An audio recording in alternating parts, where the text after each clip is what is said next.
masuk dalam sesi ini. Ya, kita berdoa. Bapak yang baik, terima kasih Tuhan, Engkau kembali mengumpulkan kami pada malam hari ini secara virtual, melanjutkan pelajaran dari minggu lalu, yaitu tentang doktrin Alkitab. Tuhan tolong di dalam waktu ini, mungkin dari tengah-tengah atau dari berbagai kesibukan, aktivitas pekerjaan, dan semuanya yang kami lakukan sepanjang hari ini, biar Tuhan tetap menolong kami, supaya kami boleh tetap memiliki konsentrasi yang baik. Dan biarlah di dalam belajar bersama ini, kami mengandalkan pimpinan dan tuntunan Roh Kudus Tuhan, sehingga kami tidak memahami yang salah, ya Tuhan. Pimpin waktu ini, kami serahkan semuanya dalam tangan pengasihan-Mu. Dalam nama Yesus kami berdoa. Amin.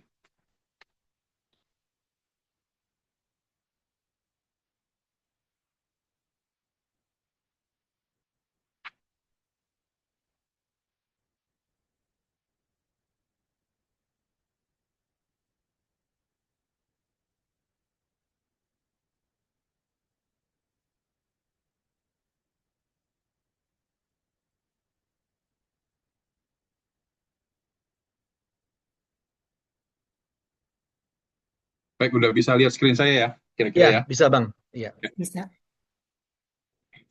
Pak.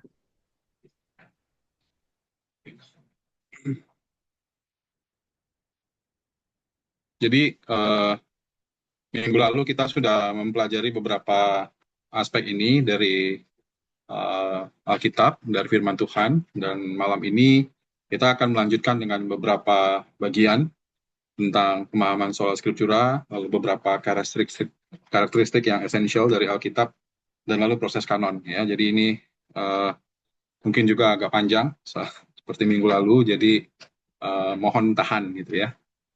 Dari sesi pertama, kita kira-kira ini mungkin yang sudah kita pelajari. Saya cuma sedikit merecap saja dari apa yang sudah kita lewati minggu lalu. Jadi Alkitab itu adalah perkataan Allah 100% ya, karena dia seperti yang dituliskan di dalam 2 Timotius 3 ayat 16-17 itu God breathe gitu, seperti Tuhan menafaskannya, supaya seperti Tuhan memberikan nafas kehidupan. Ya, kalau bukan karena Tuhan yang menafaskannya atau memberikan nafas kehidupan, ya Alkitab itu sebetulnya seperti buku usang saja yang nggak berarti gitu. Tapi karena Tuhan menafaskannya atau Tuhan menginspirasikannya, dalam bahasa kita sekarang mengilhamkannya, maka dia menjadi sesuatu buku yang berkuasa dan boleh menjadi tuntunan hidup kita sebagai orang percaya. Gitu. Nah, karena itu yang berikutnya adalah kita meyakini bahwa Alkitab itu tidak mungkin keliru, ya, inerrant, dan juga tidak mungkin gagal dalam menyampaikan kebenaran Tuhan dan dalam memenuhi maksud ilahi Tuhan. Ya. Ada upaya-upaya untuk meragukan kebenaran Alkitab from time to time, dari waktu ke waktu, bahkan mungkin juga sampai hari ini, tetapi kemungkinan besar yang terjadi hanyalah perbedaan interpretasi. Ya, jadi Alkitab tetap stand where it is, where it should be, dari waktu ke waktu. Ya. Mungkin seperti itu yang dari yang minggu yang lalu gitu. Nah, saya akan lanjut. Mungkin kita semua masih ingat atau sudah pernah melihat slide ini, yaitu tentang 5 sola dari reformasi. Ya, ketika reformasi gereja, salah satunya mencapai puncaknya tahun 1517 oleh Martin Luther ketika dia memakukan 95 dalil di All Saints Church di Wittenberg di Jerman. Ada 5 pilar dari reformasi yang ingin ditegakkan atau yang menjadi kerinduan Martin Luther supaya gereja kembali kepada semangat atau spirit gereja mula-mula gitu. Dan yang pertama sekali, yang paling pertama menjadi kerinduan dia adalah sola scriptura atau scripture alone. Ya, kita nggak bahas yang lain-lain ya, tapi seperti kita tahu ada soli deo gloria, untuk kemuliaan Allah saja, solo Christo, hanya melalui Kristus kita diselamatkan, dan sola gratia dan sola fide, yaitu keselamatan hanya melalui kasih karunia Tuhan dan kita dibenarkan karena iman kita kepada Kristus. Ya, jadi 5 ini, ya 4 di bawah itu sebetulnya mengikuti yang pertama, sola scriptura itu. Jadi yang utamanya sebenarnya adalah supaya gereja kembali kepada semangat mula-mula, yaitu Alkitab sebagai yang terutama atau yang paling berotoritas dalam kehidupan manusia. Jadi satu-satunya otoritas tertinggi dan tidak tergantikan dalam segala hal yang berkaitan dengan iman dan kehidupan Kristen kita, gitu ya. Jadi segala doktrin, segala praktik-praktik kehidupan kita bergereja, segala kehidupan atau keyakinan moral harus diuji dan diukur berdasarkan kitab suci seperti itu. Dan juga kalau ada tradisi-tradisi atau kebiasaan-kebiasaan gereja, keputusan-keputusan eh, badan-badan pelayanan gereja, konsili, atau ajaran para pemimpin gereja hanya dapat diterima jika dan sejauh mereka sesuai dengan kitab suci. Ya, jadi tidak ada yang lebih tinggi dari kitab suci, kira-kira seperti itu. Nah, eh, salah satu alasan utama Martin Luther merasa perlu bahwa gereja seharusnya kembali kepada semangat mula-mula ini adalah karena pada waktu itu berkembang pemahaman bahwa selain Alkitab ada lagi yang lain, yaitu tradisi. Ya, jadi kalau kita melihat perbandingan di sini, sola scriptura versus tradisi ya yang dipercayai oleh rekan-rekan dari Katolik Roma ya. Jadi dalam kepercayaan kita sebagai bagian dari reformasi ini adalah bahwa Alkitab itu uh, sola scripture alone ya, hanya kitab suci atau kitab suci saja yang paling berotoritas. Sedangkan yang diyakini oleh rekan-rekan dari Katolik Roma tidak cukup hanya kitab suci, tapi juga ada tradisi suci. Sama otoritasnya, sama apanya, levelnya sama gitu. Nah, dalam keyakinan kita juga Alkitab, firman Tuhan berguna jika sejalan uh, atau tradisi maksud saya, peran tradisi bisa berguna jika sejalan dengan Alkitab. Tapi itu bukan otoritas tertinggi. Ya, sedangkan dalam keyakinan uh, lain gitu ya, saya katakan keyakinan lain di sini sama pentingnya dengan Alkitab ya karena diyakini berasal dari para rasul. Lalu in terms of uh, interpretation, penafsiran, uh, setiap orang percaya, setiap keyakinan kita dalam keyakinan Protestan, setiap orang percaya berhak ya membaca dan memuji firman Tuhan ya. Kalau kita misalnya melihat di kitab Kisah Para Rasul 17 ayat 11, orang-orang di Berea setiap hari me menyelidiki firman Tuhan, menyelidiki apa yang diajarkan oleh Rasul Paulus kayak begitu. Jadi itu orang percaya gitu. Ya. Sementara dalam keyakinan lain ini gereja adalah penafsir resmi kitab suci gitu. Nah, dasar doktrin uh, hanya doktrin yang jelas diajarkan atau disimpulkan dari Alkitab yang kita terima. Ya, jadi doktrin-doktrin gereja, gereja-gereja Protestan, terutama gereja beraliran Reform seperti gereja kita, gereja Presbyterian, haruslah didasarkan pada Alkitab. Ya, kalau kita menarik atau menyimpulkan satu doktrin, itu semua berdasarkan pengajaran Alkitab. Nggak boleh keluar dari situ. Ya. Nah, sementara itu dari Katolik Roma itu meyakini bahwa doktrin itu bisa saja berasal dari perkembangan ajaran gereja sepanjang waktu. Ya, jadi mereka masih tetap melihat uh, uh, kebiasaan-kebiasaan, tradisi-tradisi yang berkembang dari waktu ke waktu.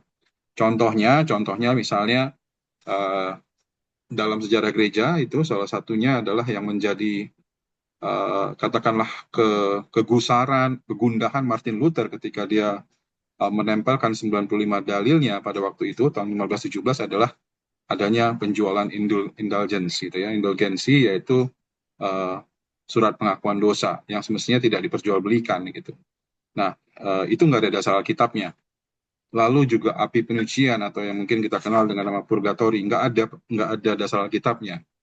Lalu doa kepada orang kudus nggak ada dasar Alkitabnya. Gitu. Itu praktik-praktik yang seharusnya hal-hal ini diambil berdasarkan pengajaran Alkitab, dilakukan berdasarkan pengajaran Alkitab. Tapi Alkitab tidak pernah mengatakan demikian gitu. Atau Alkitab tidak pernah menyetujui pemahaman seperti ini. Ya. Jadi sedangkan kenapa ini diterima? Karena praktik-praktik ini berdasarkan tradisi dan mungkin juga ajaran gereja Katolik. Gitu. Ya, jadi beberapa hal ini yang menjadi perbedaan antara sola scriptura dengan tradisi. Ya, jadi kita mungkin supaya bisa lebih firm juga bahwa hanya kitab suci gitu ya, nggak ada yang lain yang menjadi guidance, yang menjadi sandaran hidup kita dalam kehidupan kita sehari-hari. Karena seperti kita katakan minggu lalu, Alkitab itu perkataannya Tuhan, gitu. Ya, kalau kita menolak perkataannya Tuhan, ya kita menolak Tuhan. In a way seperti itu. Nah, ada 4 essential character dari Alkitab yang mungkin bisa sebagai bagian dari sola scriptura ini. Yang pertama adalah Alkitab itu cukup, atau kalau bahasa Inggrisnya bilang the sufficiency of scripture. Ya, jadi artinya adalah bahwa Alkitab itu cukup, yang segala sesuatu yang Tuhan kehendaki untuk kita percayai dan lakukan, ya, dan demi keselamatan dan hidup yang saleh ada di dalam Alkitab gitu. Ya, ya, cukup di dalam Alkitab ya untuk kita lakukan demi keselamatan dan hidup yang saleh ada di dalamnya. Jadi nggak perlu ada lagi tambahan-tambahan dari yang lain-lain gitu. Baik itu tradisi atau pengalaman-pengalaman mistis, atau bahkan kadang-kadang ada orang mengatakan, iya kita perlu new revelation nih sekarang, pewahyuan, pengungkapan yang baru gitu. Nggak perlu lagi, Alkitab itu udah cukup. Ya, jadi dari 2 Timotius 3 ayat 16 juga secara jelas mengatakan segala tulisan yang diilhamkan Allah berguna supaya setiap orang yang kepunyaan Allah diperlengkapi untuk setiap perbuatan baik. Ya, diperlengkapi dalam hal ini berarti Alkitab nggak ada yang kurang dari Alkitab, cukup. Ya, dari Mazmur 19 juga dikatakan Taurat Tuhan itu sempurna dan menyegarkan jiwa. Ya, it's not just to help us, but tapi juga sempurna, itu katanya. Nah, Westminster Confession of Faith bagian yang pertama, ya, chapter yang pertama, poin yang ke-6 mengatakan seluruh maksud Allah mengenai segala hal yang diperlukan bagi kemuliaannya sendiri, bagi keselamatan manusia, iman dan kehidupan, baik secara eksplisit tercantum dalam kitab suci, maupun dapat disimpulkan dari kitab suci dengan konsekuensi yang baik dan perlu, yang kepadanya tidak boleh ditambahkan apapun pada waktu manapun, baik melalui wahyu baru dari roh maupun dari tradisi manusia. Ya, sehingga ini dalam kehidupan kita sehari-hari semestinya bagi orang percaya nggak perlu lagi kita kadang-kadang ada orang-orang tertentu yang merasa kapan ya nubuat ini datang gitu ya, masih merasa perlu ada nubuat modern, ada perlu wawasan-wawasan budaya untuk mengetahui kehendak Allah. Rasanya nggak ada yang kita perlukan dari selain dari firman Tuhan sendiri. Dan pengajaran dan pelayanan kita juga harus berpusat pada kitab suci, dan dalam berbagai sisi atau dalam perjalanannya gereja harus terus berusaha menghindari doktrin atau praktik-praktik yang tidak berdasar pada Alkitab. Nah, ini yang pertama, the sufficiency atau kecukupan Alkitab. Yang kedua, Alkitab itu katanya jelas, clarity atau perspicuity of scripture. Artinya adalah bahwa inti pesan Alkitab, nah ini saya buat bold di sini, khususnya tentang keselamatan dan kehendak Allah, dapat dipahami oleh orang biasa, bukan hanya oleh hamba Tuhan, pendeta, atau mungkin sarjana-sarjana Alkitab seperti itu. Yang dasar Alkitab di sini kita bisa melihat sebab perintah ini tidak terlalu sukar bagimu, firman itu sangat dekat kepadamu. Artinya firman Tuhan itu mudah diakses dan dimaksudkan untuk ditaati. Atau yang ini dikatakan sini yang ditebalkan khususnya tentang keselamatan gitu. Ya. Ini dalam bagian-bagian Alkitab banyak dikatakan. Kalau artinya gini, kalaupun kita susah sekali gitu rasanya ada bagian-bagian perikop-perikop tertentu atau ayat-ayat tertentu di dalam Alkitab susah sekali untuk dimengerti, tapi dari karakteristik ini, clarity of scripture atau kejelasan dari Alkitab ini, hal-hal ini bisa dikatakan dijelaskan Alkitab gitu ya, tentang keselamatan dan kehendak Allah ya. Ini yang setidaknya bisa menolong kita memahami, oh iya gitu ya, ini kejelasannya dalam hal itu gitu ya. Jadi bila tersingkap seperti dikatakan Mazmur 19 130 di sini, bila tersingkap firman-firmanmu memberi terang, memberi pengertian kepada orang bodoh. Firman Tuhan menerangi bahkan orang yang tidak terpelajar gitu ya. Jadi kita tidak melulu misalnya di gereja harus tanya kepada hamba Tuhan, pendeta, preacher gitu ya, apa ini maksudnya. Kita semua diberikan Roh Kudus yang sama oleh Tuhan untuk membaca, mempelajari, menyelidiki Alkitab gitu, dan juga untuk mengaplikasikannya tentu saja. Jadi rasanya kita nggak perlu terlalu susah sekali atau kayaknya saya nggak bisa ngerti dan sebagainya gitu. Kalau bagian-bagian lain terasa susah, fokus ke sini dulu mungkin tentang keselamatan dan kehendak Allah. Ya. Nah, Westminster Confession of Faith bab pertama poin yang ketujuh mengatakan tidak semua hal dalam kitab suci sama jelasnya secara hakiki ataupun sama mudahnya dipahami oleh semua orang. Namun hal-hal yang perlu diketahui, dipercayai, dan dijalani untuk keselamatan sedemikian jelas dan dijelaskan di berbagai bagian kitab suci, sehingga tidak hanya orang terpelajar, tetapi juga orang yang tidak terdidik dengan menggunakan cara-cara biasa, dapat memperoleh pemahaman yang cukup akan hal-hal tersebut. Ya, jadi ini mungkin bisa jadi penghiburan juga buat kita, gitu ya, supaya mendorong kita untuk mencari bagian-bagian yang esensi, gitu. Ya, kalau kita misalnya mau membagikan firman Tuhan atau Injil yang meneguhkan keselamatan seseorang ataupun keselamatan kita pribadi, lihat dari Alkitab bagian-bagian ini, karena Alkitab clear ya, gitu. Clarity-nya tuh kelihatan dalam menjelaskan hal itu. Ya. Jadi secara implikasinya dalam kehidupan kita, kita bisa membaca dan memahami kitab suci tanpa harus bergantung penuh kepada para hamba Tuhan, katakanlah seperti itu. Mendorong adanya pembacaan kitab pribadi dan dalam keluarga, ya, sesuatu yang kita mengencourage kita semua, gitu, bahwa bisa loh kita baca dan berusaha pahami. Hari-hari ini saya kira cukup banyak keluarga yang walaupun dalam rumahnya itu ada lebih dari satu Alkitab, saya cukup yakin biasanya itu lebih dari satu Alkitab dalam satu rumah, tapi dibaca atau enggak itu big question, ya.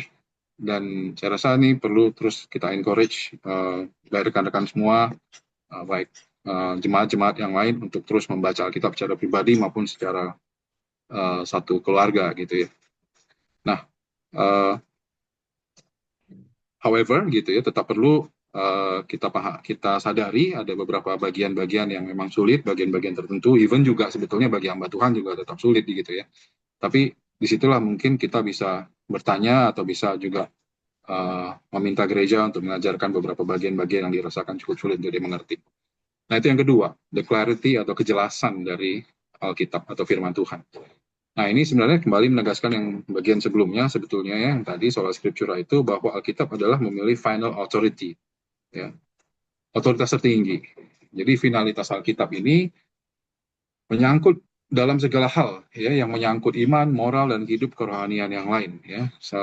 Yang lain-lain, tradisi, pengalaman, rasanya itu tetap harus diuji oleh kitab suci. Ya, ini dasar Alkitabnya yang tadi saya sampaikan sedikit dalam Kisah Rasul 17 ayat 11, bagaimana jemaat di Berea, ya, bahkan mereka nggak segan juga untuk menguji kebenaran yang atau firman Tuhan yang diajarkan oleh Rasul Paulus, gitu. Ya, apakah ini benar yang diajarkannya, gitu. Matius 15 ayat 9, percuma mereka beribadah kepadaku sedangkan ajaran yang mereka ajarkan ialah perintah manusia. Ya, jadi dalam bagian ini perkataan atau Yesus menolak, gitu ya, orang-orang yang khususnya waktu itu dalam percakapan dengan orang-orang Farisi, bagaimana tradisi ternyata lebih dikedepankan, gitu, daripada firman Tuhan sendiri. Jadi Yesus menolak tradisi manusia yang bertentangan dengan firman Allah. Dan di dalam Westminster Confession of Faith, pasal pertama, bagian yang ke-10 dikatakan, hakim yang tertinggi, yang olehnya semua perselisihan agama harus diputuskan, semua keputusan konsili, pendapat penulis kuno, gitu ya, ancient writers, ajaran manusia, maupun pengalaman pribadi harus diuji. Dan kepada putusannya kita harus berpegang. Tidak lain adalah Roh Kudus yang bersabda melalui kitab suci. Ya, jadi kalau kita persingkat ini kata-katanya, hakim tertinggi adalah Roh Kudus yang bersabda melalui kitab suci, gitu ya. Nah, di dalam gereja kita ada pengakuan iman rasuli, atau sebagai gereja Presbyterian di Singapura, pengakuan iman Westminster Confession of Faith, seperti itu. Ada juga mungkin dalam bagian-bagian lain ada credo atau statement of faith. Semuanya membantu, gitu. Tapi itu tidak bisa sejajar dengan Alkitab, gitu. Mereka harus tunduk kepada Alkitab. In fact, sebenarnya kayak pengakuan iman rasuli itu ya sebenarnya itu diambil dari Alkitab, seperti itu. Jadi itu derajatnya nggak bisa sama Alkitab, gitu. Itu menegaskan atau meneguhkan kita percaya, gitu ya, atau menyampaikan bahwa pengakuan kita atas apa yang kita yakini, tapi itu semestinya berdasarkan Alkitab. Ya, jadi jangan kita salah juga mengatakan bahwa ya sama, cukuplah saya mengakui pengakuan iman rasuli. Enggak, itu enggak sama, enggak selevel. Pengakuan iman Westminster pun yang sudah di-develop sedemikian komprehensif, itu sebenarnya merupakan bisa dikatakan adalah interpretasi atau pemahaman yang dibuat oleh sekelompok orang di dalam Westminster Assembly untuk semakin membuat firman Tuhan semakin mudah dimengerti dan semakin bisa diaplikasikan dalam kehidupan manusia sebetulnya. Ya, tapi ujungnya sama, Alkitab. Ya, jadi isu moral zaman kini pun apapun itu harus diputuskan berdasarkan firman Tuhan. Jadi bukan berdasarkan tradisi, budaya, ataupun majority, gitu ya, mayoritas opini mayoritas. Ya, gereja karena itu tetap harus berdiri teguh dan menyampaikan suara-suara kebenaran. Ya, karena apa? Karena Alkitab adalah otoritas tertinggi. Dan karakter keempat, ya tadi setelah finalitas dari Alkitab, yang keempat adalah necessity of Scripture. Gitu ya. Artinya adalah bahwa Alkitab itu sangat diperlukan ya supaya manusia bisa mengenal Injil dan juga bisa mengetahui kehendak Allah yang menyelamatkan. Ya. Jadi kalau kita masih ingat, Tuhan menyatakan dirinya melalui dua hal, general revelation and specific revelation. Ya, general revelation itu pernyataan umum. Artinya Tuhan menyatakan dirinya, menyatakan kebesarannya misalnya melalui alam semesta yang dia ciptakan. Begitu luar biasa alam semesta yang Tuhan ciptakan ini, dan dari situ kita sebagai manusia bisa mengagumi dan memuji dia karena penyataan tersebut yang dia lakukan. Tapi ada satu lagi, yaitu spesifik atau penyataan khusus yang diberikan oleh Allah, dan itu salah satunya dia berikan melalui Alkitab, firman Tuhan. Ya, itu diperlukan supaya kita mengenal apa yang menjadi kehendak Tuhan. Gitu. Jadi kalau kita misalnya lihat di dasar Alkitab di Roma 10 ayat 17, iman timbul dari pendengaran dan pendengaran oleh firman Kristus. Ya, sehingga ini menegaskan, meneguhkan Injil harus diberitakan agar orang bisa percaya. Ayat ini cukup sering saya sampaikan juga kepada guru-guru sekolah minggu supaya mereka semakin tetap ter-encourage gitu, karena kebutuhan dari anak kecil sampai orang dewasa itu tetap sama, Injil. Ya, Injil needs to be thought, needs to be proclaimed, atau Injil itu harus diberitakan supaya melalui kuasa Roh Kudus orang dimampukan untuk percaya. Gitu. Ya, 2 Timotius 3 ayat 15 juga mengatakan hal yang sama. Kitab suci sanggup menuntun engkau kepada keselamatan oleh iman, dan juga di Roma 1 ayat 20-21. Ya. Nah, pengakuan iman Westminster di bagian yang pertama, bab pertama, poin yang pertama mengatakan meskipun cahaya alam serta karya ciptaan dan pemeliharaan Allah memperlihatkan kebaikan, hikmat, dan kuasanya sedemikian rupa sehingga manusia tidak dapat berdalih, namun hal-hal itu tidak cukup untuk memberikan pengetahuan tentang Allah dan kehendaknya yang diperlukan untuk keselamatan. Karena itu Tuhan berkenan menyatakan dirinya dan menyampaikan kehendaknya kepada gerejanya pada berbagai waktu dan dalam berbagai cara. Dan kemudian untuk lebih menjaga dan menyebarluaskan kebenaran serta meneguhkan dan menghibur gereja dengan lebih pasti melawan kebejatan daging, kejahatan setan, dan dunia. Ia menetapkan semuanya itu secara tertulis. Hal ini membuat kitab suci menjadi sangat diperlukan karena cara-cara sebelumnya di mana Allah menyatakan kehendaknya kepada umatnya kini telah berhenti. Gitu ya. Jadi Allah menyatakan kehendaknya itu melalui perkataannya yang dituliskan di dalam Alkitab. Gitu ya. Jadi pekabaran kalau kita lihat dalam praktiknya, PI tetap perlu, misi tentu sangat perlu, tetapi tanpa ada yang menyampaikan firman Tuhan, tanpa ada yang mengatakan misalnya jalan keselamatan adalah di dalam Kristus, yang adalah di dalam firman Tuhan, orang nggak akan dibawa untuk mengenal keselamatan itu sendiri. Ya, jadi sebagai orang percaya, mari kita menjadi umat yang berpegang pada kitab suci, ya, yang bukan bergantung kepada perasaan-perasaan rohani atau pengalaman pribadi saja, ya, dan sehingga tanpa Alkitab tidak ada jalan menuju Scripture. Sehingga itulah yang meneguhkan bahwa manusia atau kita semua perlu Alkitab. Ya. Perlu Alkitab yang membawa kita mengenal jalan keselamatan itu dan juga accordingly hidup sesuai dengan kebenaran-kebenaran yang Tuhan sampaikan.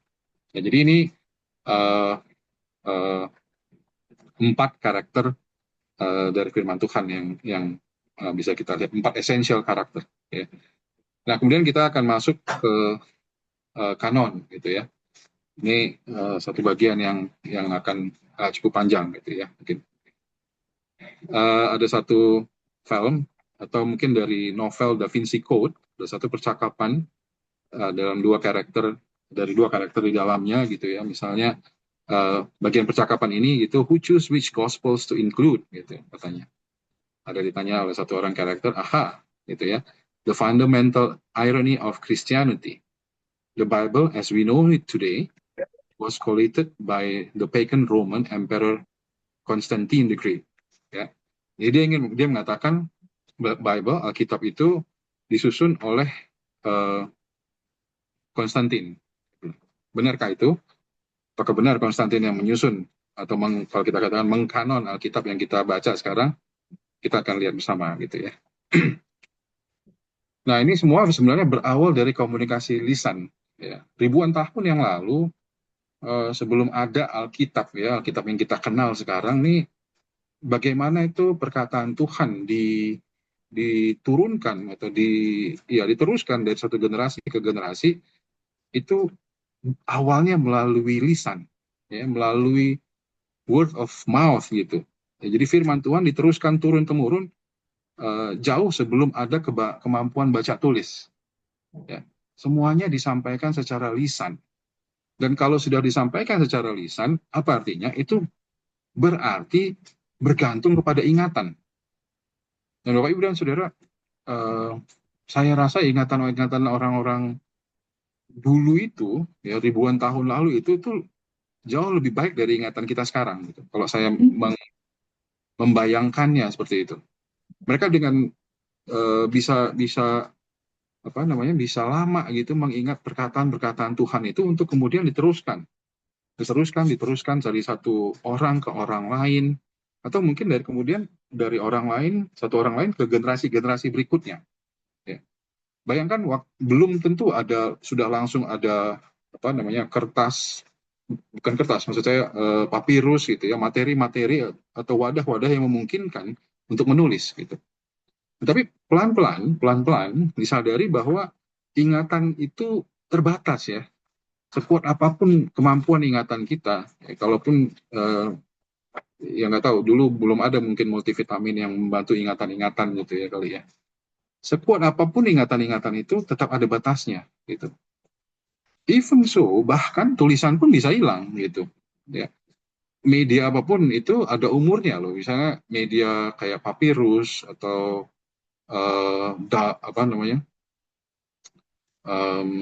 wadah-wadah yang memungkinkan untuk menulis, itu pun pelan-pelan akan tergerus waktu, rusak, seperti itu.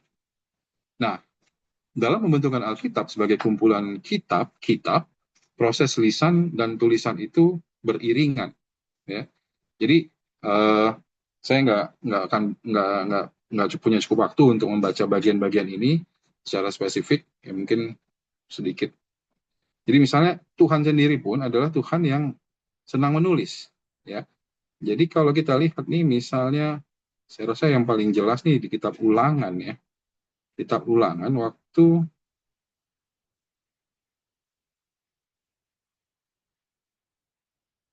ya Ulangan 5 ayat 22, firman itulah yang diucapkan Tuhan kepada seluruh jemaatmu dengan suara nyaring di gunung, dari tengah-tengah api, awan dan kegelapan, dan tidak ditambahkannya apa-apa lagi. Ditulisnya semuanya pada 2 loh batu, lalu diberikannya kepadaku. Ini perkataan Musa kepada bangsa Israel, gitu. Ya. Jadi yang dikatakan di sini adalah ditulisnya semuanya pada 2 loh batu, ya. Tuhan kita itu Tuhan yang menulis, gitu. Ya, makanya mungkin kadang-kadang kita mungkin pernah lihat, ya, misalnya orang-orang menginterpretasikannya dengan 2 loh batu, gitu, tulisan-tulisan seperti itu. Ditulis untuk menjadi batu peringatan, ditulis untuk menjadi pengajaran, ditulis untuk menjadi acuan. Ya, jadi Contohnya nih salah satu yang bisa kita lihat misalnya di Keluaran 17 ayat 14. Kemudian berfirmanlah Tuhan kepada Musa, tuliskanlah semuanya ini dalam sebuah kitab sebagai tanda peringatan dan ingatkanlah ke telinga Yosua bahwa aku akan menghapuskan sama sekali ingatan kepada Amalek dan kolong langit. Tuliskan semuanya ini dalam Alkitab. Ya, jadi waktu itu bangsa Israel baru mengalami kemenangan melawan Amalek gitu. Jadi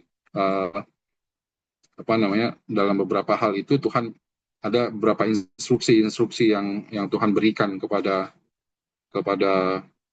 apa namanya Musa supaya untuk mengingat peristiwa kemenangan itu, ya, supaya nanti Yosua bisa mengingatnya gitu. Ya, jadi eh, peringatan, pengajaran, acuan, saksi, nyanyian dan sebagainya gitu ya. Dan itu yang kita lihat di sini, ada proses lisan beriringan seperti itu.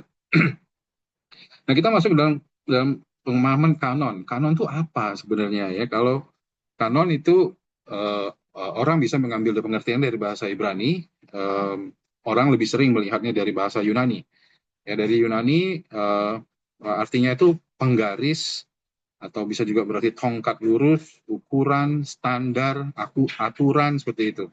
Nah, tapi kalau dilihat-lihat sebenarnya akar katanya itu dari bahasa Ibrani, kaneh, ya, gelagat, buluh gitu ya. Buluh itu apa namanya ya, bambu, seperti bambu yang di apa namanya, kalau kita lihat di tepi-tepi sungai gitu ada pohon-pohon bambu seperti itu ya. Nah, di kitab atau ya kitab Yeskiel 40 ayat 3 itu ada perkataan kata kaneh ini muncul yang berarti tongkat pengukur. Kata kanon muncul di dalam Galatia 6 ayat 16 yang berarti patokan atau norma. Nah, dalam konteks orang percaya mula-mula gitu ya, orang Kristen mula-mula maksud saya, kanon mulai digunakan untuk merujuk kepada daftar kitab-kitab yang menjadi ukuran iman dan ajaran seperti itu. Nah, secara timeline ya, kanon Alkitab ini mulai saya apa namanya ini mungkin secara nggak terlalu detail lah ya gitu ya. Tapi kira-kira timelinenya itu kira-kira seperti ini. Ya, jadi mulai dari tahun 1400-an sebelum Masehi sampai tahun 400 mulai ada tulisan-tulisan kitab Perjanjian Lama. Lalu tahun 250 tuh ada Septuagint. Nanti kita akan lihat pemahaman-pemahaman di sini. Saya hanya memberikan timeline di sini. Lalu sekitar tahun 90 ada satu tempat namanya Yamnia atau Yafne yang diyakini menjadi satu masa di mana itu adalah satu tempat yang diyakini uh, bagaimana kanon itu ditetapkan secara resmi, kanon perjanjian lama gitu. Tapi ada perdebatan seputar itu kayaknya lebih kepada bagaimana kanon Yahudi itu sudah stabil, katakanlah seperti itu ya. Lalu di tahun 50 mulai penulisan dan penyebaran kitab perjanjian baru ya, penulisan kitab-kitab perjanjian baru, ada Injil, Kisah Para Rasul, surat-surat Paulus, Wahyu ya.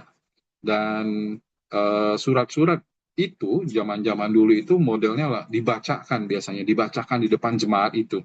Jadi misalnya surat Paulus kepada jemaat di Korintus gitu ya, 1 Korintus misalkan, itu suratnya Paulus itu dibacakan di depan jemaatnya Korintus ya. Kalau kita ingat misalnya jemaat Korintus itu atau Paulus menerima banyak laporan tentang situasi jemaat di Korintus sehingga dia menuliskan instruksi-instruksi kepada jemaat di sana pada waktu itu ya. Jadi itu untuk kemudian dibacakan ya. Lalu tahun 140 Masehi ada seseorang bernama Marcion. Ya, ini orang agak lain ya. Nanti kita lihat apa agak lainnya dia, karena dia punya kanon versi sendiri dan ini salah satu yang dicatat dalam sejarah gereja sebagai seseorang yang menolak perjanjian lama gitu. Ya, dia punya versinya sendiri di mana yang dia akui itu cuma ada kitab Lukas dan 10 surat Rasul Paulus. Ya. Nah, lalu dalam perjalanannya itu menjelang abad ketiga, ada namanya fragmen Muratori. Ya, jadi ini satu dokumen kanon perjanjian baru yang tertua yang menyebutkan 22 kitab. Gitu. Lalu sekitar abad ketiga itu ada seseorang bapak gereja bernama uh, Irenaeus. Ya, kalau saya menyebutkan bapak gereja, atau kalau bapak dan ibu mungkin sering dengar nama term ini, apa ini maksudnya bapak gereja itu, kalau secara pengertian awamnya kira-kira ini tokoh-tokoh Kristen yang hidup setelah zaman para rasul, dan mereka ini orang-orang yang berperan penting dalam membentuk kehidupan, atau membentuk ajaran kehidupan dan juga pertumbuhan gereja mula-mula gitu. Jadi kalau kita mendengar nama Irenaeus misalnya, ini salah satunya. Ya, dia tokoh atau seorang bapak gereja yang meletakkan banyak foundation di dalam pengajaran dan juga pertumbuhan jemaat mula-mula pada waktu itu. Oke.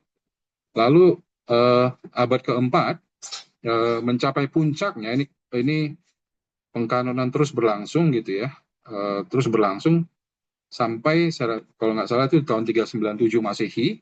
Ada satu konsili itu semacam dewan ya, mungkin ya, council gitu, yang menegaskan daftar 46 kitab perjanjian lama, termasuk kitab apokrifa, tambah 27 kitab perjanjian baru. Nanti kita lihat apa itu maksudnya kitab apokrifa. Ini what kind of things is this gitu ya. Lalu terakhir, ini reformasi, ya kira-kira ini secara timeline lagi ya. Jadi Martin Luther memisahkan kitab-kitab Deuterokanonika yang disebutnya apokrifa. Ini apokrifa itu bahasa aslinya artinya hidden atau secret gitu. Nanti kita lihat apa sih ini, kitab apa ini gitu.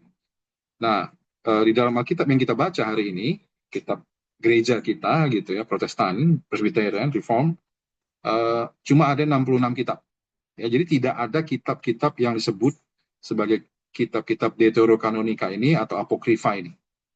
Ya, tapi Konsili Trente tahun 1546 di yang untuk Katolik Roma, mereka secara resmi menetapkan 46 kitab dalam Perjanjian Lama, termasuk kitab Deuterokanonika ini, plus 27 Perjanjian Baru. Ya. Jadi ini makanya beda kitab gereja kita dengan teman-teman dari gereja Katolik. Kalau teman-teman lihat beda isinya ya di Perjanjian Lama. Nah, Eastern Orthodox, gereja Ortodoks Timur, menerima kanon yang mirip Katolik plus, ya, plus mereka tambah lagi ada 3 Makabe dan specifically Mazmur 151. Kita tahu Mazmur hari ini kita lihat di dalam kitab kita itu sampai 150 pasal. Ya, tapi Eastern Orthodox menambahkan satu pasal lagi, namanya kitab Mazmur 151. Ya. Sedangkan Protestan secara umum mengakui 39 kitab Perjanjian Lama plus 27 kitab Perjanjian Baru. Ya, 39 kitab Perjanjian Lama dari kanon Yahudi diambil bulat-bulat semuanya gitu ya. Nggak ada yang dibuang gitu. Jadi hanya dalam kitab Perjanjian Baru mungkin ada perbedaan-perbedaannya nanti dengan yang lain. Nah, sekarang kita lihat Perjanjian Lama gitu ya. Bapak Ibu dan Saudara mungkin masih ingat perkataan ini, bahwa ini perkataan Tuhan Yesus suatu kali ya di Lukas 24, 44, 45, ia berkata kepada mereka, inilah perkataanku yang telah kukatakan kepadamu ketika aku masih bersama-sama dengan kamu, ya, yakni bahwa harus digenapi semua yang ada tertulis tentang aku dalam kitab Musa dan kitab nabi-nabi dan kitab Mazmur. Lalu ia membuka pikiran mereka sehingga mereka mengerti kitab suci. Nah, dalam proses kanon Perjanjian Lama, ya, ada dokumen yang tua sekali. Kalau Bapak Ibu dan Saudara masih ingat, dalam pelajaran sebelumnya, saya ada menyinggung tentang satu kaum, namanya kaum Masoret, yang sungguh-sungguh berdedikasi menjaga keutuhan naskah-naskah Perjanjian Lama itu dari ribuan tahun. Bayangkan loh, ini ngomong 1000, bukan 1 millennial, bukan 10, 100, 200, 1000 tahun. Ya, it's very difficult to imagine, tapi secara luar biasa Tuhan pakai semuanya ini gitu. Dan naskah yang seperti nyanyian Miriam, ini nyanyian Miriam adalah salah satu di dalam kitab Perjanjian Lama di Keluaran 15 ayat 1 sampai 18 ya. Dan juga Deborah ya. Deborah setelah bersama Barak mereka menaklukkan musuh bangsa Israel. Di dalam Hakim 55 itu ada nyanyiannya ya, nyanyian Deborah. ada semuanya, gitu ya, dari abad 12 hingga kitab Esther abad 2 sebelum Masehi. Nah, saya balik ke sini tadi ya. Jadi daftar kanon Yahudi disebut Tanakh. Jadi kalau orang-orang Yahudi itu hari ini mengatakan kitab mereka itu Tanakh. Nah, eh, mereka memulainya dengan kitab Torah. Ini perhatikan di Lukas 24 ayat 24, 44 ini, tentang aku dalam kitab Taurat Musa, dalam kurung Torah, dan kitab Nabi-Nabi, Nevi'im, dan kitab Mazmur, Ketuvim. 5 kitab Taurat itu, ini adalah kitab yang dikatakan sebagai kitab yang wibawanya paling tinggi. Saya nggak tahu kata-kata yang lebih tepat, tapi wibawa derajat gitu. Karena ini really core-nya bangsa Israel nih, gitu. Nah, setelah itu ada kitab nabi-nabi, ya. Nabi-nabi, tapi juga kita harus melihatnya sebagai kitab sejarah juga. Ya, jadi misalnya ada kitab Yosua, ada kitab Hakim-Hakim, ada kitab Samuel, 1 Samuel, 2 Samuel, 1 Raja-Raja, 2 Raja-Raja, seperti itu. Ya. Saya yakin kita sering, Mbak, udah cukup banyak lah dari kita yang misalnya baca kitab 1 Raja-Raja, 1 Samuel, 2 Samuel, kayak begitu. Kalau kita baca tuh, ini kok kadang-kadang orang ada yang mengatakan apa sih pentingnya nih Raja A dicatat, Raja B dicatat. Apakah ini hanya murni tentang pergantian raja-raja saja? Enggak. Ya. Jadi kita harus ingat ketika surat-surat atau kitab-kitab raja-raja itu dituliskan, pergantian raja itu dituliskan, ada pesannya itu. Pesan yang ingin disampaikan adalah supaya kita bisa melihat, oh ini raja ini jauh dari Tuhan hidupnya. Contohnya misalnya Raja Ahab. Raja Ahab itu dikatakan sebagai seorang raja yang jauh dari Tuhan selama masa hidupnya. Membawa bangsa Israel jauh dari Tuhan, seperti itu. Sedangkan Raja Hizkia adalah raja yang dekat dengan Tuhan, kayak begitu. Jadi dari situ kita bisa mengambil, oh kita dalam hidup kita jangan meniru nih si Raja Ahab. Jadi ada artinya. Jadi kalau kita hari ini mulai membaca kitab 1 Raja-Raja capek gitu, 2 Raja-Raja capek rasanya, nggak ada artinya, banyak sekali raja-raja ini, itu ada meaningnya gitu. Jadi jangan nyerah dulu baca kitab, baca semuanya, itu Tuhan ingin mengajarkan sesuatu dari situ. Nah, sisanya adalah kitab yang dikatakan oleh Ketuvim, atau artinya Ketuvim itu adalah kitab-kitab. So, itu banyak literatur lain. Jadi Mazmur lah, Amsal lah, Ayub lah, Kidung Agung, Rut, Ratapan, Pengkhotbah, Esther, Daniel, Esra, Nehemia, dan Tawarikh. Gitu ya. Nah, mari kita lihat nih. Jadi saya katakan Torah ini yang paling berwibawa, yang paling, kalau dibilang kelas, ya inilah kelasnya yang paling tinggi. Ya. Nah, kalau kita lihat, ini kitab yang tertua. Ya, jadi mulai kira-kira waktunya itu mungkin mulai dari abad 12 sampai 11 sebelum Masehi, dan ada selesai tiga bagian besar kali ya. Ten Commandments gitu, Keluaran 20 ayat 1 sampai 17 misalnya. Lalu juga ada aturan kitab perjanjian 20 ayat 22 sampai 23 ayat 19, dan aturan ritual 34 ayat 11 sampai 26. Ya. Kalau kita lihat secara timeline, di dalam Alkitab ada penemuan, ada kitab Taurat yang ditemukan di Bait Suci. Kalau kita baca di 2 Raja-Raja 22 ayat 8. Gitu. Ya, ini tahun kira-kira 622 sebelum Masehi. Yang sangat mungkin berisi inti dari kitab Ulangan. Ya, inti dari kitab Ulangan itu ada di pasal 12 sampai 26. Ini doktrinnya, kalau kita udah pernah baca kitab Ulangan, pengajaran utama yang diajarkan di kitab Ulangan, kalau kamu taat, kamu dapat berkat, tapi kalau kamu tidak taat, kamu dapat kutuk. Atau bahasa kasarnya laknat, gitu itu. Jadi itu bagian dari kitab Ulangan. Ya. Jadi proses pembakuan itu seluruh Torah ini selesai kira-kira abad yang kelima sebelum Masehi. Ya, jadi kalau kita baca di Nehemia 8 ayat 1, kitab ini dibacakan oleh Esra. Ya, ini perkiraan paling kemudian kira-kira abad ketiga sebelum Masehi. Nah, Torah ini kita sering dengar kitab Musa. Ya. Di bahasa Indonesia mungkin kita nggak terlalu jelas melihatnya. Tapi kalau kita melihat di kitab kitab bahasa Batak tuh, Bibel bahasa Batak itu kitab 1 Musa, 2 Musa sampai 5 Musa tuh dikatakan. Ya. Kenapa? Karena di dalam atau bagi bangsa Israel, bangsa Yahudi, Musa ini adalah tokoh yang dianggap paling berwibawa. Ya. Ini seorang tokoh, seseorang yang bertemu dengan Tuhan berhadapan muka. Coba baca di Keluaran, di Ulangan 34, 10, 12, di Keluaran 33 juga ada seperti itu. Bertemu Tuhan, ya, berhadapan muka, itu, ya, luar biasa sekali. Nah, peristiwa pembebasan bangsa Israel dari perbudakan Mesir 400 tahun, di Tuhan meminta Musa, memanggil Musa, ya, diperantarai oleh Musa. Musa dipanggil untuk memimpin bangsa Israel. Nah, peristiwa Keluaran, ya, menurut pemahaman banyak ahli adalah tonggak terpenting bagi keberadaan bangsa Israel. It is more important, lebih penting dari peristiwa-peristiwa lainnya, gitu. Kenapa? Karena dari situlah Torah itu menentukan eksistensi bangsa Israel as a nation, gitu, sebagai satu bangsa. Mereka keluar dari perbudakan bangsa Mesir, mereka mengestablish dirinya sebagai satu bangsa. Ya, pelan-pelan mereka sedang dalam perjalanan waktu itu menuju ke tanah perjanjian, seperti itu. Ya. Torah menentukan eksistensi Israel. Nah, yang kedua adalah kitab Nevi'im, ya, kitab nabi-nabi itu. Jadi dibedakan antara nabi-nabi terdahulu dan terkemudian. Ya, yang pertama umumnya berisi sejarah, yang kedua berisi nubuat. Ya, itu tadi yang mungkin kitab-kitab raja-raja, Samuel gitu ya.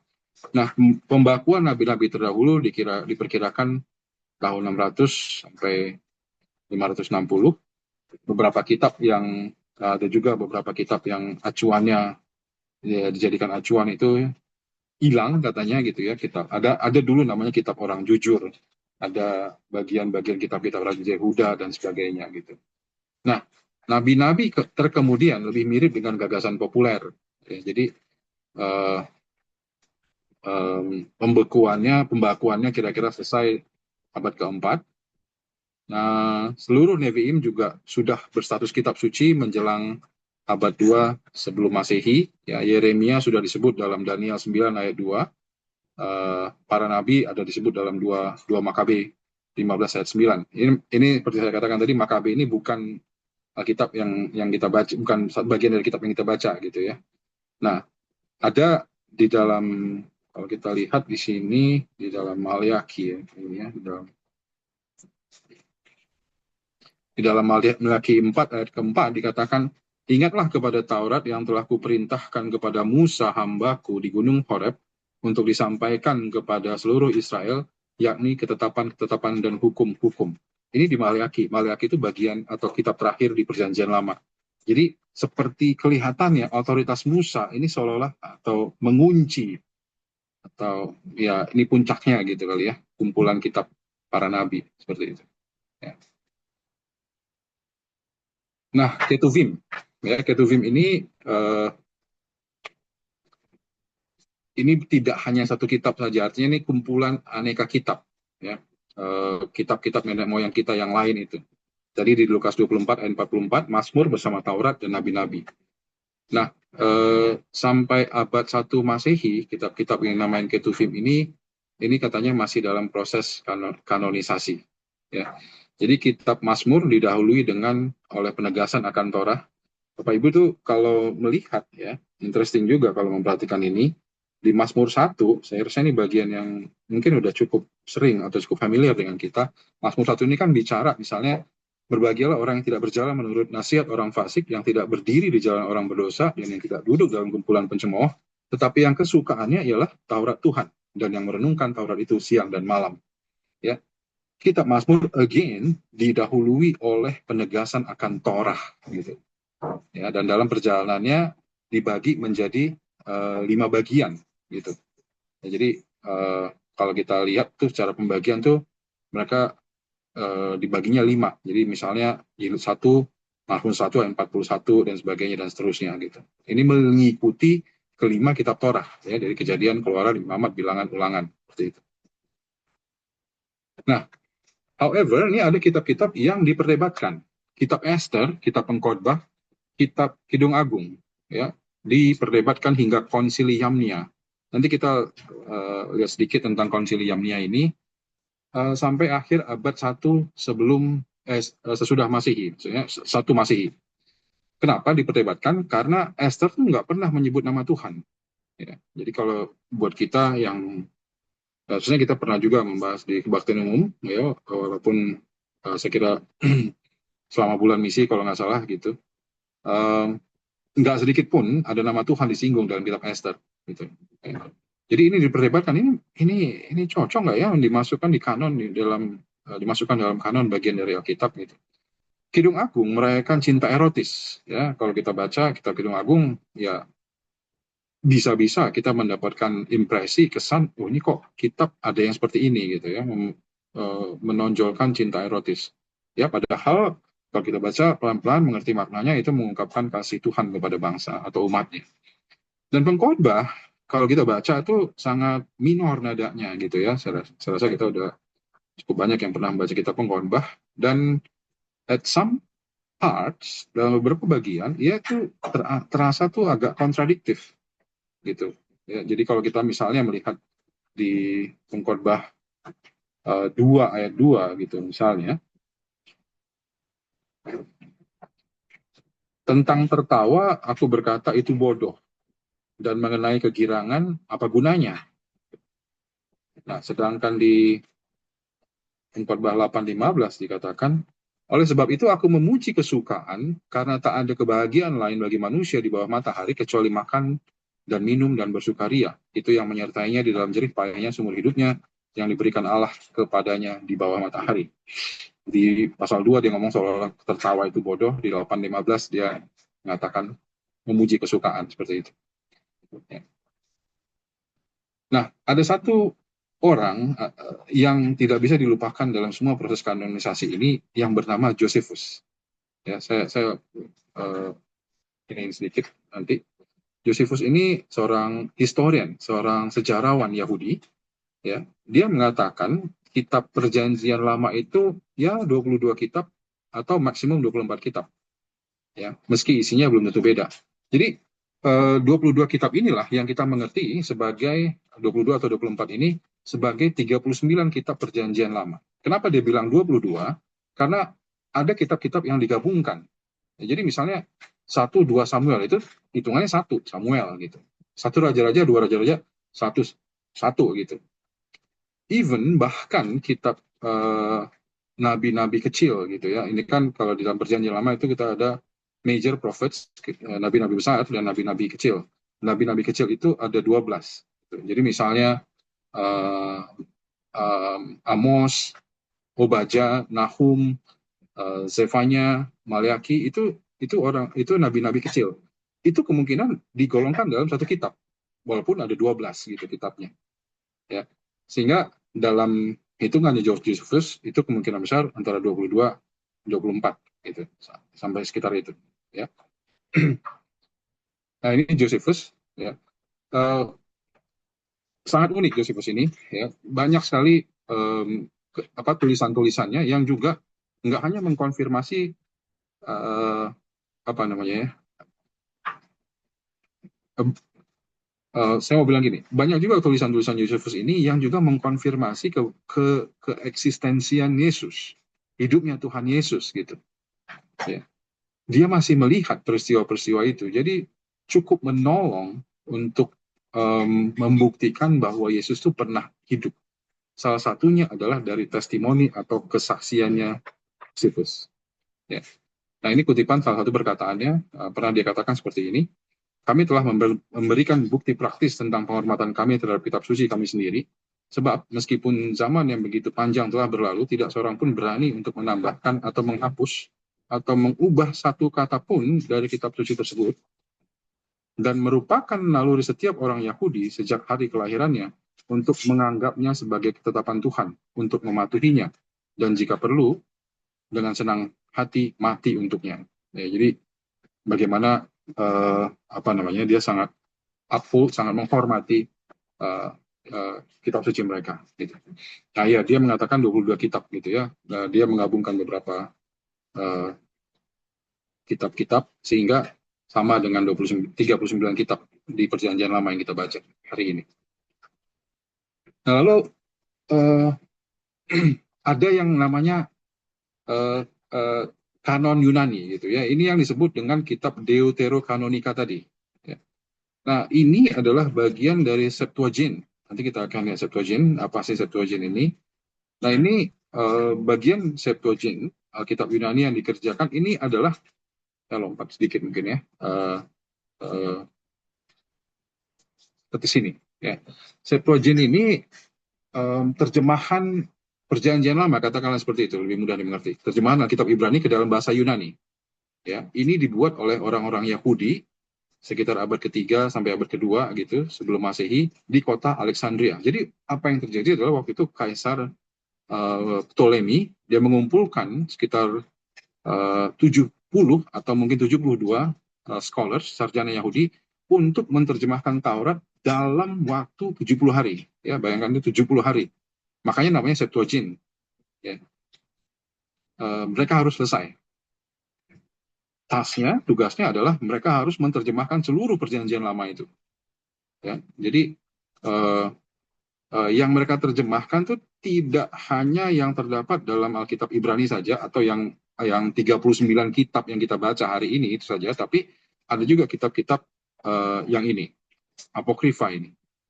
Ya, jadi supaya kita bisa bisa nyambung gitu ya, ini Septuagint ini maksudnya gitu. Jadi Alkitab Perjanjian Lama yang terjemahkan ke dalam bahasa Yunani gitu. Sebenarnya banyak terjemahan menggunakan Septuagint sebetulnya ya di dalam proses translasi dan sebagainya. Nah, kita masuk ke sini lagi. Ya. Nah, kitab Deuterokanonika atau kitab apokrifa ini dia. Nah, ini ditulis di dalam masa-masa antara tahun segini ya 400 sebelum 300 SM sebelum Masehi sampai 100 Masehi. Jadi merupakan karya sastra Yahudi tetapi enggak termasuk dalam kitab sucinya begitu. Ya. Ini mungkin dalam masa-masa intertestamental kali gitu. Nah, beberapa ditambahkan ke dalam Septuaginta namun tidak dianggap kanonik. Itu tadi yang saya katakan kitab-kitab itu ya. Ini ditolak oleh gereja-gereja Reform, ya, tapi kemudian diterima oleh gereja Katolik Roma dan gereja Ortodoks. Nah, ini yang tadi kita lihat, Konsili Trento bagian menyatakan apokrifa sebagai kitab kanonik, dan itu ada yang protokanonik dan juga deuterokanonik. Nah, kitab-kitab itu adalah ini. Ya, jadi kalau kita pernah mendengar ada kitab namanya Tobit, Yudit, Baruch 1 dan 2 Makabi, tambahan Esther, yang namanya kitab tambahan Esther, tambahan Daniel, kebijaksanaan Salomo dan Sirach, itu adalah kitab-kitab apokrifa. Ya. Jadi beberapa sarjana Alkitab Perjanjian Baru, sarjana Alkitab mengatakan nggak ada bukti bahwa Perjanjian Baru mengutip dari kitab-kitab apokrifa ini. Gitu. Ya, ada perdebatan seputar kalau teman-teman ingat di kitab Yudas, surat Yudas ada apa namanya Archangel Michael itu menarik mayatnya Musa. Nah, itu katanya kisah itu ada penjelasannya di dalam kitab apokrifa ini. Gitu. Nah itu, tapi itu masih diperdebatkan, gitu ya. Nah, alasan penolakan ya orang Yahudi menolak, Yesus dan para rasul menolak. Yesus kira-kira nggak pernah mengutip. Kalau kita lihat Tuhan Yesus sering sekali mengutip perjanjian lama, gitu kan. Ya, saya kira kita bisa melihat beberapa ucapan Yesus yang seperti itu. Tapi nggak pernah dia mengutip dari apokrifa. Ya. Dan beberapa hal juga mengandung kesalahan-kesalahan sejarah dan juga kontradiksi ya dengan pengajaran-pengajaran Kristen gitu. Tobit ada isi ya, ada bagiannya yang menjelaskan isi perut yang ajaib gitu ya. Lalu juga Yudit 1 ayat 1 katanya Nebukadnezar yang memerintah atas orang Asyur di kota besar Niniwe. Benar nggak ini gitu? Ya, padahal yang kita tahu di Babylon kan seperti itu. Atau juga di 2 Makabi kalau saya nggak salah itu ada juga tulisannya yang mengatakan apa ada doa untuk arwah seperti itu. Nah, ini tahun 90 masih, ya seperti tadi disampaikan di dalam slide sebelumnya, ada namanya satu konsili, ini tanda petik konsili, sebenarnya bukan satu dewan, tapi ada satu pendapat tradisional yang mengatakan bahwa bentuk terakhir, ya, the final form dari kitab-kitab berwibawa dalam tradisi Yahudi diputuskan dalam satu proses di Yabneh atau di Yamnia ini. Ya, tapi seorang scholar bernama J.P. Lewis menggugat, kayaknya enggak. Gitu. Tapi memang diputuskan di situ, tapi mungkin bukan tempatnya di sana gitu ya. Itu bukan suatu pertemuan gitu. Tapi memang masa-masa itulah diputuskan kitab-kitab yang final dari kitab uh, kanon Yahudi atau kitab yang terakhir ya, yang bentuk terakhir ya, seperti dikatakan seperti ini. Nah, kalau kita lihat kanon perjanjian lama di gereja-gereja awal gitu ya, gereja-gereja purba, penulis perjanjian baru sebenarnya memakai Septuagint. Yang tadi yang saya katakan bahwa Septuagint ini adalah terjemahan Alkitab perjanjian lama. Tidak ditemukan kutipan-kutipan langsung, tetapi gemanya cukup jelas. Ya, jadi ini beberapa bagian. Jadi uh, pengampunan misalnya ditulis dalam kitab Sirah, tapi dan kemudian dikutip di dalam sini gitu ya. Jadi ada beberapa bagian. Ada juga yang mengatakan bahwa surat Yudas mengutip langsung dari kitab satu Henoch gitu. Jadi uh, ada katakanlah gemanya walaupun bukan kutipan langsung. Ya tadi saya sudah sampaikan. Nah, ya dua bapak gereja kita mungkin pernah dengar namanya Jerome dan Agustinus punya pendapat yang berbeda. Ya, Jerome ini adalah seseorang yang menerjemahkan Alkitab ke dalam bahasa Latin. Ya, Jerome mengatakan dia lebih mau pakai kanon Ibrani yang lebih pendek, yang tidak ada kitab-kitab apokrifa itu. Nah, tapi Agustinus bilang, Agustinus itu bapak gereja juga, ya, seorang yang apa namanya, Agustinus de Hippo di Afrika gitu ya. Dia bilang Septuagint itu boleh dipakai oleh bapak gereja, nggak perlu dibedakan gitu. Nah, disinilah ada perbedaan. Gitu. Nah, Martin Luther dalam salah satu tulisannya pernah mengatakan kalau kita baca tuh Martin Luther tuh ada The Luther Bible tahun 1534 diterbitkan. Di dalam Bible itu Martin Luther tetap menaruh kitab-kitab apokrifa itu di dalamnya. Tapi ini perkataan Martin Luther ya, ini dalam bahasa Jerman. Dia katakan ini adalah buku-buku yang tidak setara dengan kitab suci tapi bermanfaat, tetap bermanfaat dan baik untuk dibaca. Gitu. Jadi Luther kenapa dia tetap taruh? Karena dia merasa itu tetap bermanfaat dan baik walaupun kelasnya, derajatnya nggak sama dengan kitab suci. Gitu. Nah, di dalam perjanjian baru, kanonisasinya itu tradisi lisan gitu ya. Pembakuan tertulis atas ajaran Yesus belum dirasa mendesak semasa hidup para rasul kan gitu. Jadi 12 rasul itu rasanya masih lebih banyak disampaikan pengajaran-pengajaran itu dengan bahasa lisan seperti itu. Ya. Nah, pelan-pelan mulai ada surat-surat rasuli dan kitab-kitab Injil ditulis pada kalangan terbatas, ya, lalu meluas. Jadi mulai kita bisa lihat, disadari punya status yang sakral. Jadi kalau kita lihat nih ya, contohnya 1 Timotius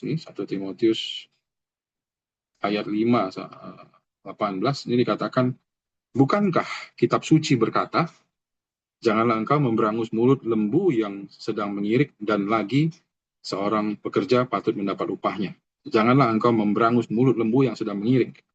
Ini Paulus mengutip dari Lukas 10 ayat 7. Gitu. Nah, kutipan dari kitab Injil diperlakukan sama seperti perjanjian lama. Dalam Didache ini waktu itu ada buku pengajaran para rasul. Ini satu kayak buku yang dipakai untuk mengajar para jemaat gitu waktu itu. Nah, ini mulai ada kitab-kitab Injil tuh mulai ada. Ya. Bear in mind, waktu kitab Injil, kalau kita baca kitab-kitab Injil ya, Bapak Ibu, ini saya nggak tahu kita notice atau enggak. Kalau kita lihat setiap kitab Injil itu ada nggak kitab Injil itu yang menggunakan misalnya Matius? Ya. Kalau surat Paulus kan misalnya dari Paulus bersama Timotius kepada sini, kan gitu ya. Kalau di Injil, kita nggak lihat nama mereka loh. Silsilah Yesus Kristus Matius 1. Ada nggak ini? Ini dari Matius untuk orang Yahudi. Misalnya readersnya orang Yahudi, apa orang yang mendengar membaca orang Yahudi. Matius nggak menuliskan seperti itu. So as Markus. Sama dengan uh, uh, uh, Lukas dan sama juga dengan Yohanes. Gitu. Ya. Jadi awal-awal itu mereka nggak pakai namanya sendiri-sendiri. Nah, tapi pelan-pelan orang-orang mulai mengenali karena ada saksi mata, ada siapa. Ini udah mengenali, oh ini kalau tulisan seperti ini, sepertinya ini tulisannya Markus. Ini sepertinya tulisan Matius. Ini sepertinya tulisan Lukas dan Yohanes. Ya, jadi uh, supaya kita aware ya, bahwa nggak ditulis ya namanya sebenarnya ini how do they know? Jadi mereka mengakui hal-hal seperti itu.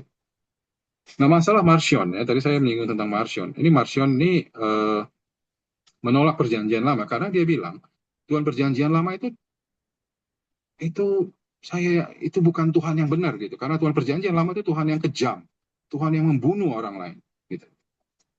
Sebaliknya Tuhan perjanjian baru adalah Tuhan yang penuh kasih. Sehingga dia merasa saya nggak terima pengajaran perjanjian lama. Dia mengakui dengan perjanjian lama, dia hanya mengakui 10 surat Paulus plus kitab Lukas. Itu saja yang menurut dia berotoritas. Yang lain bagi Marcion, it is too Jews gitu ya. Itu terlalu Yahudi itu kitab-kitab itu. Nah, lalu dalam abad pertama kedua itu juga ada Injil apa namanya? Gnostik itu pengajaran-pengajaran berkembang pada waktu itu. Ya, jadi ada dulu Injil Thomas, ada dulu Injil Yudas. Injil Yudas nih nggak salah di Indonesia cukup pernah somehow jadi agak populer karena waktu itu diterbitkan oleh satu toko buku penerbit yang cukup terkenal masalah. Ada Maria gitu. Ya, jadi eh, di Injil Thomas, Maria, Yudas ini menampilkan Yesus versi Gnosticism. Itu satu pengajaran yang mengatakan bahwa tubuh ini adalah fana, tidak baik dan sebagainya gitu. Jadi uh, di situ dikatakan Yesus guru pengajar rahasia kembali ke alam roh yang sempurna ya karena tubuh ini tidak sempurna, tubuh ini fana dan sebagainya. Gereja tidak pernah menggelar konsili untuk menghadapi ya sayangnya gitu ya. Pada waktu itu tidak ada secara official, secara resmi gereja berusaha mengcounter ajaran gnostik ini. Nah, salah satu Injil yang ditolak ini adalah Injil Thomas. Katanya ditulis oleh rasul gitu, tapi kelihatannya Injil ini ditulis sekitar pertengahan abad kedua setelah para rasul meninggal. Dan dari sisi pengajaran sangat diragukan ini pengajarannya sehat gitu dan universalitas ya apakah ini dibacakan di tempat-tempat lain yang diakui sebagai pusat-pusat jemaat mula-mula pada waktu itu ya. Ya, jadi ya sama Injil dia pengajaran gnostik ini salah satu kutipan dari Injil Thomas kata Simon Petrus kepada mereka biarkan Maria meninggalkan kami karena perempuan tidak layak untuk hidup. Yesus berkata, aku sendiri akan menuntunnya untuk menjadikannya laki-laki. Sehingga ia juga dapat menjadi roh yang hidup seperti kalian laki-laki. Karena setiap perempuan yang menjadikan dirinya laki-laki akan masuk ke dalam kerajaan surga. Ya, kacau sekali ini terjemahan gitu. Ya. Jadi uh, uh, Injil Thomas ngakunya. Nah, pengakuan gereja-gereja sampai abad ketiga sudah mulai muncul pengakuan-pengakuan yang meluas terhadap keempat Injil ya, Matius, Markus, Lukas, Yohanes, Kisah Rasul, surat-surat Paulus itu ada 13, satu Yohanes, dan juga kitab Wahyu. Looking at this, ini udah 80% dari kitab perjanjian baru sebenarnya gitu. Ya. Nah, bagaimana pengakuan itu mendapatkan bagaimana itu diakui di secara geografis ada Irenaeus salah satu bapak gereja tadi ya salah satu tokoh gitu, Tertullianus di Afrika Utara, Clemens dari Alexandria. Alexandria ini adalah satu satu kutub pengajaran Kristen pada waktu itu ya satu kalau bahasa Indonesia kawah yang ada di mukanya pengajaran Kristen pada waktu itu ya. Nah menampakkan pengaruh yang berbeda artinya nggak merata nih ya terhadap berbagai wilayah yaitu kitab Ibrani, Yakobus 1 dan 2 Petrus 2 dan 3 Yohanes dan Yudas ya jadi kita mungkin nanti bisa lihat sedikit. Nah lalu ada namanya kanon Muratori. Ya, jadi ini satu daftar tertua yang didapatkan sekitar abad ketiga dari jemaat di Roma, yang terdiri dari 22 dari 27 kitab Perjanjian Baru, ya, ada 27 kitab Perjanjian Baru, ya, kecuali Ibrani, Yakobus, 1 2 Petrus dan 3 Yohanes. Gitu. Ya. Ada kitab-kitab lain yang ditemukan, Wahyu Petrus, Kebijakan Salomo, gitu. Lalu ada juga The Shepherd of Hermes, gitu, Gembala Hermes. Tapi ini didapatkan pada waktu itu, ya, kanon Muratori. Lalu juga ada seorang bapak gereja bernama Origen, ya, kadang dibilang Origenes, Origen, gitu. Ini seorang bapak gereja yang lahir di Alexandria di Mesir. Nah, Origen itu mengakui menyusun, gitu, ya, 4 Injil, surat-surat Paulus, 1 Petrus, 1 surat Yohanes, dan Wahyu. Nah, surat Ibrani juga masuk, tetapi bukan karya Paulus.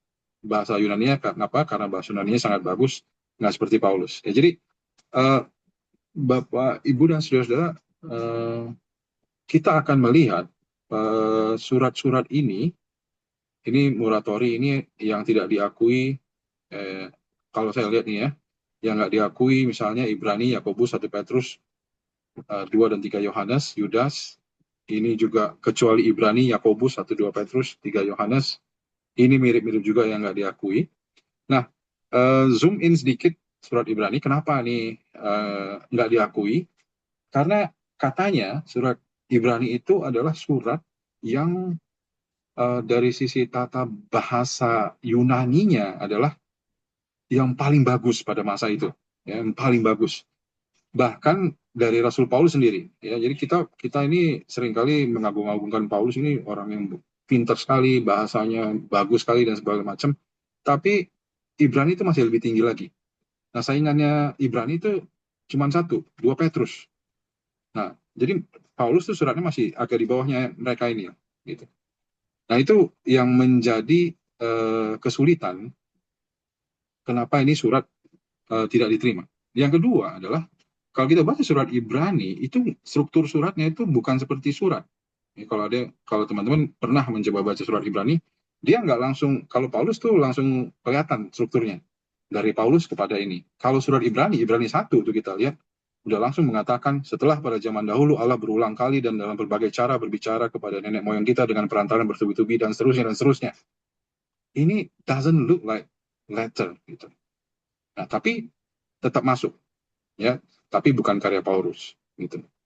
Nah, bagaimana dengan surat-surat yang lain? Kita coba lihat dulu ke kanon Eusebius. Saya lanjutkan dulu mungkin, ya, sampai Eusebius, sampai yang kanon Kartago mungkin, ya. Nah, Eusebius ini seorang bapak gereja juga. Oke. Nah, ini yang diakui hampir mirip, ya, 4 Injil, Kisah Roh para Rasul, surat-surat Paulus, 1 Yohanes, 1 Petrus, Wahyu sebagian kemungkinan ada yang benar, kemungkinan ini surat kepada 7 gereja kali itu, ya. Tapi ada juga yang ditolak sebagian, gitu. Nah, yang dipersoalkan menurut Eusebius ini Yakobus, Yudas, 2 Petrus, 2 sampai 3 Yohanes. Lalu ada Athanasius. Nah, Athanasius ini yang paling rasanya lengkap, ya. Jadi dia bilang 4 Injil, Kisah para Rasul, Yakobus, 2 surat Petrus, 3 surat Yohanes, Yudas, 14 surat Paulus, dan Roma, 1-2 Korintus, Galatia, Efesus, Filipi, 1-2 Tesalonika, Ibrani, 1-2 Timotius, Titus, Filemon, Wahyu.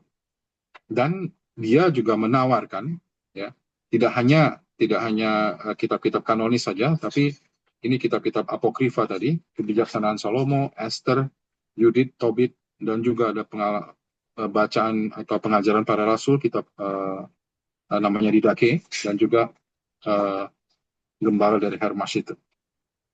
Nah, yang terakhir dari sisi timeline ini Sinode Kartago rasanya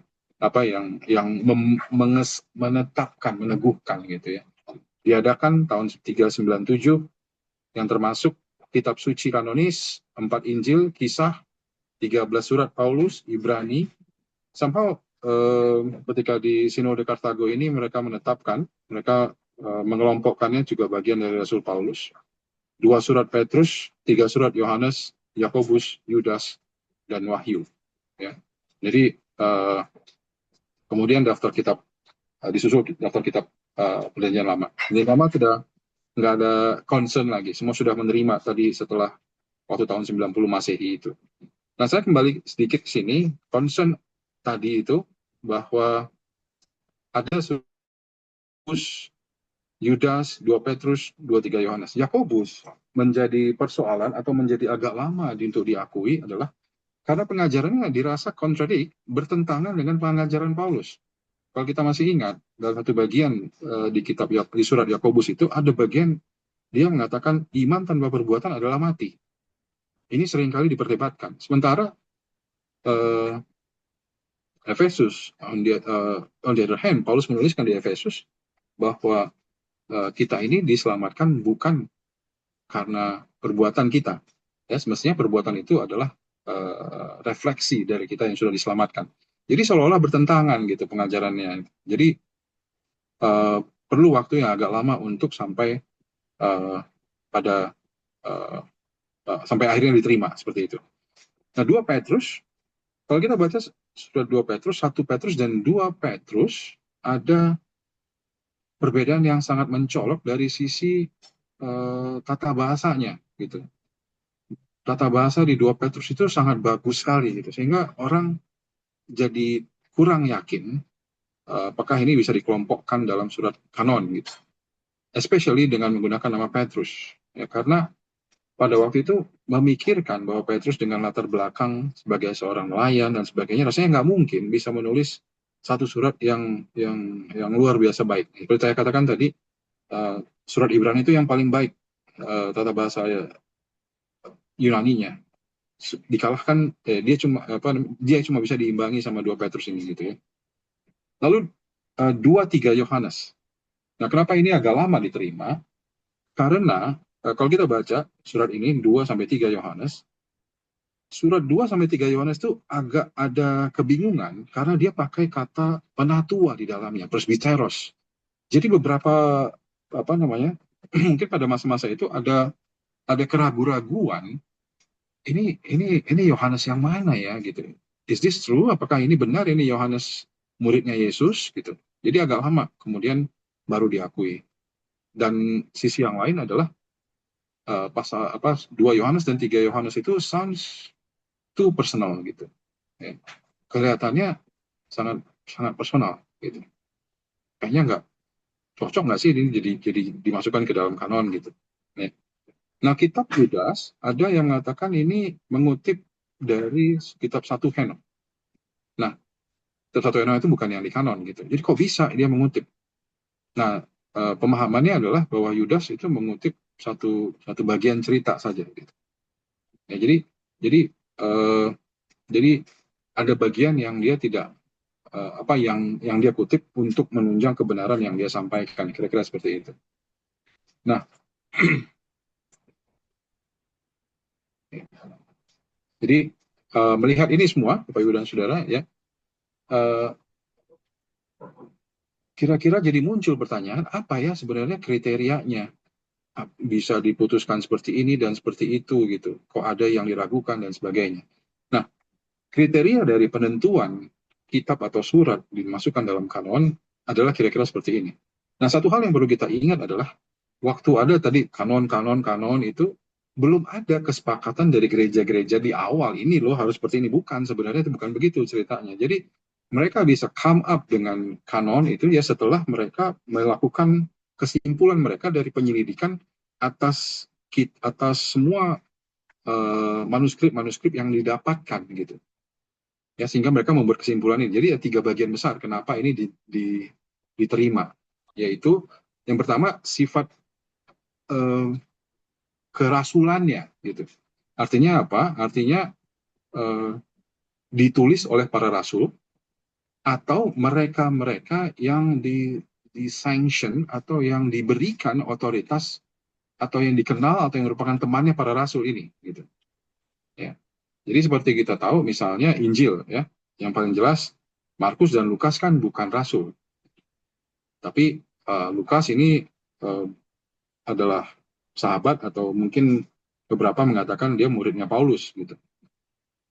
Lalu juga Markus ini adalah muridnya atau dekat dengan Petrus gitu. Jadi orang-orang ini adalah orang-orang yang sedikit banyak memenuhi kriteria atau sebagai memiliki apostolicity ini gitu. Jadi kalau kita lihat di perjanjian baru, perjanjian lama, kira-kira seperti itu. Yang kedua adalah bahwa dia ini surat-surat atau apa namanya, kitab-kitab ini sudah mulai dibacakan dalam ibadah gereja di banyak wilayah yang berbeda. Nah, pada waktu itu tempat-tempat utama kekristenan adalah misalnya Yerusalem. Setelah Yerusalem itu Antioquia. Setelah Antioquia itu Roma. Setelah Roma itu Konstantinopel. Lalu ada Alexandria. Lalu ada Kartago.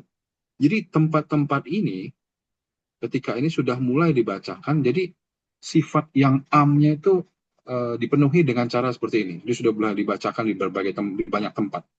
Jadi sudah mulai, ini salah satu yang memperkuat bahwa ya ini bisa disebut sebagai bagian dari kanon. Dan yang ketiga adalah ajarannya, gitu, ajaran yang ortodoks, yang sesuai dengan ajaran yang diterima dengan luas. Nah, sebetulnya katanya itu ada Injil Petrus. Tapi dalam Injil Petrus itu ditolak atau enggak lolos karena di situ digambarkan bahwa Yesus diam di salib. Ya, seakan-akan dia nggak sakit. Jadi itu kemudian membuat Injil itu nggak masuk gitu ya, kira-kira seperti itu. Nah ini akhirnya saya iniin, jadi gereja tidak mengesahkan kanon ya. Jadi ini satu pengertian juga bagi kita semua. Gereja tidak mengesahkan kanon, apalagi membuat kanon itu.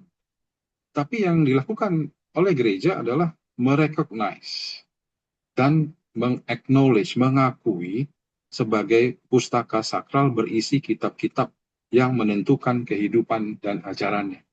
Ya, jadi kalau ada yang mengatakan gereja itu yang mengesahkan kanon, itu rasanya pemahaman yang nggak akurat. Pemahaman dasar dari semuanya itu saya rasa kembali lagi ke pengertian awal, kalau ini adalah yang diinspirasikan oleh Tuhan, kalau ini adalah God breathe, dan canonical, dan boleh dikanon. Gitu. Ya kira-kira seperti itu. Nah, sebagai kesimpulan,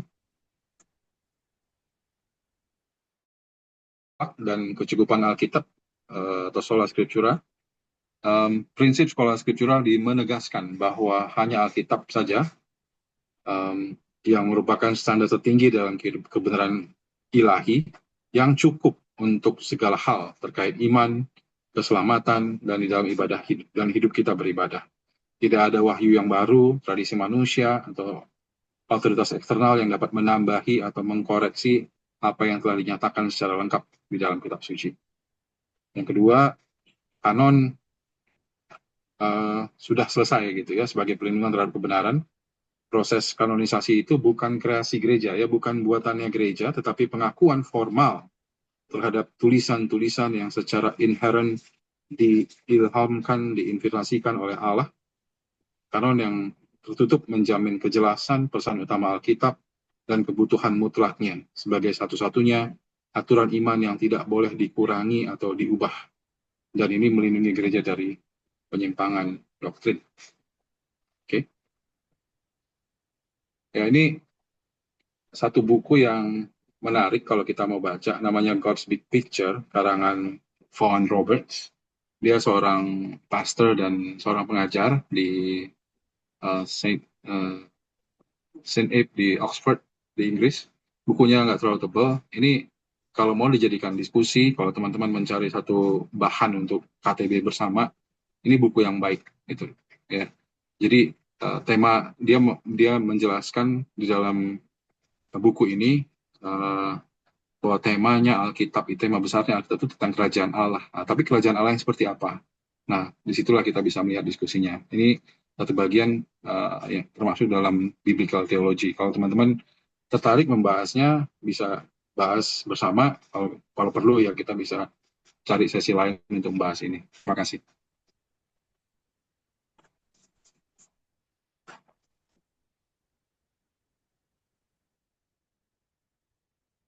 Baik, rekan-rekan, eh, kalau ada respon atau ada pertanyaan, saya persilahkan. Seandainya ada. Apakah ada? Boleh unmute atau raise hand.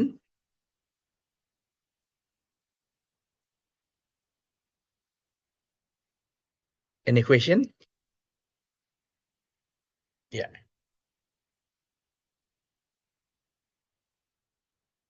Baik, karena ini direkam, nanti kalau rekan-rekan mungkin ingin mengulangi atau ada beberapa hal tadi yang mungkin kelewatan begitu, boleh minta kepada kami atau juga kepada pembimbingnya untuk mendapatkan rekaman dari sesi ini.